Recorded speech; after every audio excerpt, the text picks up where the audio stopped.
aridez espiritual. O que é isso? A gente vai passar por isso quando a gente entra para o serviço de Deus, tem um encontro pessoal com Jesus, vai passar pela aridez? Tomara que passe. Se você não passou, tomara que passe. Que significa que você está continuando o seu caminho. Não é? Porque quem nunca passou por uma aridez é sinal de que começou muita coisa, mas não levou em frente. Né? Então, se você não passou, tomara que passe. Não é? O que é a aridez? É esse tempo de privação das consolações. Sabe aquele gosto maravilhoso? Bastava fechar os olhos, já sentia todos os anjos do lado, aquela vontade de rezar, aquela empolga. Aí isso vai diminuindo. Significa que Deus se afastou? Não, significa que agora aquilo que era pelo sentimento precisa ser pelo compromisso. É o que acontece em qualquer relacionamento. É só a gente pensar num namoro, num casamento, no ministério sacerdotal, tudo aquilo que era aquela empolgação. Vamos lá, vamos. Aí, peraí, cansa, é exigente e a coisa vai amadurecendo ali, não é? Então, também na vida espiritual, a gente não precisa criar muitas coisas para entender a vida espiritual. Se você tem ali em paralelo a vida humana, as realidades humanas, a gente pode entender muita coisa do espiritual. Então, esse tempo de aridez é esse tempo do compromisso, do amadurecimento, que eu vou rezar, que eu vou continuar, que eu vou ser fiel por causa de um amor maior. Não por causa daquilo que eu sinto, daquilo que eu enxergo, daquilo que eu... Não, por causa de um compromisso. E aí a aridez, como que eu saio dessa aridez? Legal, sendo fiel no compromisso. Como é que eu vou sair dessa aridez? Compreendendo que hoje não é mais por aquilo que eu sinto, mas por um amor maior. Imagine que Jesus fosse assumir a cruz só assim, eu só vou subir na cruz se for gostoso, se for, tiver um prazer muito grande. Ele não subiria. Então, o compromisso ele é firmado nesse momento.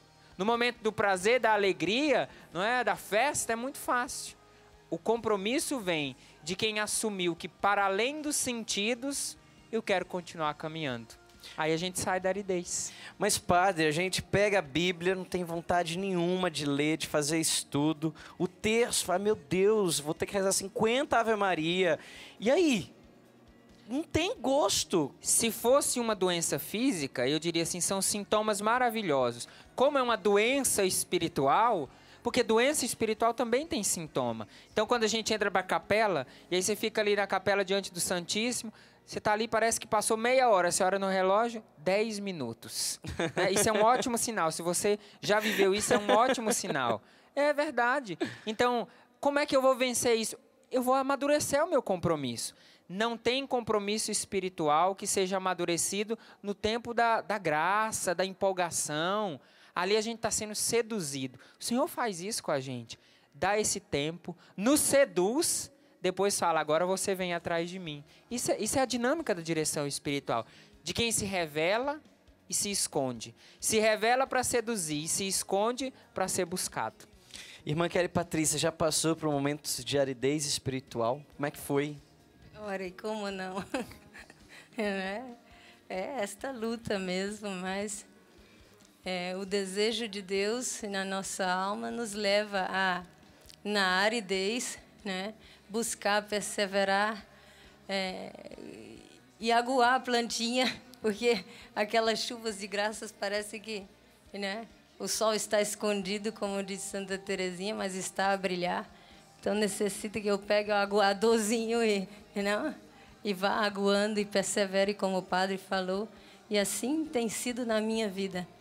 Mas sempre um momento de graça e sempre me causa mais desejo ainda de Deus. Bacana. Tiago, alguma pergunta da galera do Twitter? Temos aqui. Padre, uma dúvida. Explica para mim qual a diferença entre desabafo, conversa, confissão e direção espiritual. Que pergunta maravilhosa. Eu sei que tem alguns padres que estão nos acompanhando e essa Padre pergunta... Sávio, Padre Henrique, um punhado. É uma pergunta maravilhosa, porque tem muita gente que vem querendo fazer direção espiritual para resolver problemas de relacionamento. Tem pessoas que querem vir confessar para contar os pecados do marido. Quantas pessoas começam confissão? Esposas que começam dizendo, padre, meu marido é isso e isso. Aí de vez em quando, peraí. Você que está se confessando ou é os pecados dele? Né? Então, assim, saber separar também vai render no fruto daquilo, numa direção espiritual. Que eu falo de todas as pessoas e não falo do que eu vivo na minha alma, eu vou dirigir as outras pessoas, mas não vou dirigir a pessoa que está falando. Então, separar direitinho. Então, o que é confissão? Confissão não é um momento onde eu vou ser aconselhado, confissão é um momento onde eu chego e digo, meu pecado é esse, Padre. E quanto mais direto você é na confissão, mais fruto tem aquela confissão. Então, Padre, eu fiz isso, isso e isso. Ah, mas eu tenho vergonha e medo do Padre. Todos os padres vão estar sentados ali no confessionário sabendo. Quem chegar aqui pecou, sabe que pecou e quer o perdão. Pronto. Então, confissão. Padre, eu pequei, fiz isso, isso e isso. Independente se alguém te ajudou a pecar, se alguém te levou.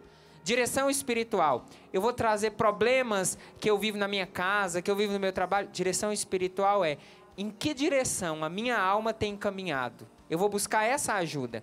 Então, a direção espiritual toca no concreto dos relacionamentos, toca, mas ela vem de um relacionamento primeiro entre eu e Deus, entre o dirigido e Deus, com a assistência do diretor. Então, se eu sei separar isso, um atendimento aonde eu vou conversar, aonde eu vou perguntar, aonde eu vou precisar de oração, então esse aí é onde eu vou desabafar, aonde eu vou conversar, onde eu vou fazer perguntas, não é? Mas separando, colocando cada um no seu quadrado, não é? O fruto de cada um desses momentos ele é mais eficaz.